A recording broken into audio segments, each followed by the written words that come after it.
When you sign up for a hosting account, you usually get access to the control panel to manage the hosting account. One of the most common pieces of software for managing this is cPanel, which is what we're using in this example because it's what webhostingforstudents.com uses. We're going to go ahead and log into our control panel with the information they sent us during sign-up.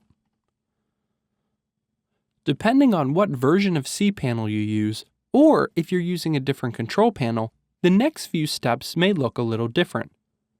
What you're trying to do is access the one-click WordPress install that your hosting provider has set up. In this example, all we have to do is search for WordPress, and we'll see under Softaculous an option for WordPress. If it's not clear to you which one to press for your hosting provider, you could either use the same hosting account that we're using here, or you could just contact your hosting company and ask them to direct you to the one-click WordPress install. We're going to come in and click on Install. We'll leave the first two fields the same. However, the second is asking if we want to place our WordPress site inside of a subdirectory or a subfolder, which we do not. So we're going to delete this and leave it empty.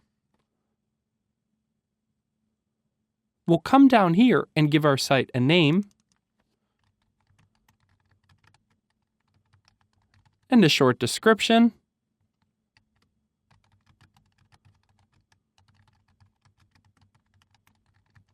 And then come down to set up our admin account.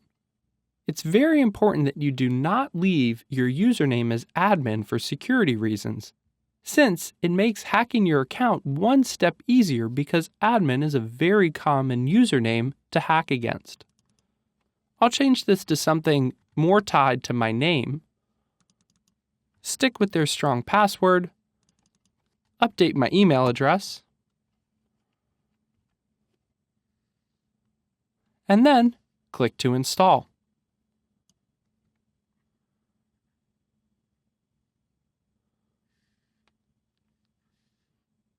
Once the script is installed, we have a link to view our site directly or to log into the admin area. Notice that the link to log into our admin area is our domain name followed by /wp-admin. Anytime we want to log in to edit our site, we could add /wp-admin and get to our login screen. We'll go ahead and log in with the information we just set up. And we could see that we've now successfully installed WordPress.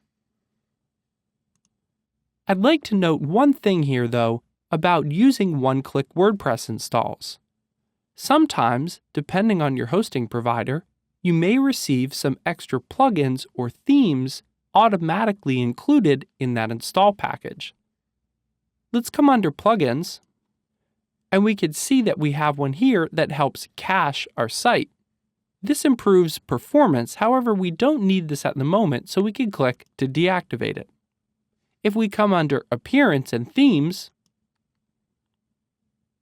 we can see that we have a number of themes that are not the default WordPress theme options, such as 2014, 2013, and 2012. Let's go ahead and activate our 2014 theme and click over to view the front end of the site. If you're not familiar with the WordPress admin area or how to work with content like posts, pages, and media or custom post types, then at this point you're going to want to stop this course and shift to one that shows how to use WordPress, such as our WordPress for website owners. This video from here on forward is going to assume that you know how to use the WordPress admin area, so we'll be skipping over those things. Before we move on, let's take a look now at how to install WordPress manually using what's called the famous 5-minute install.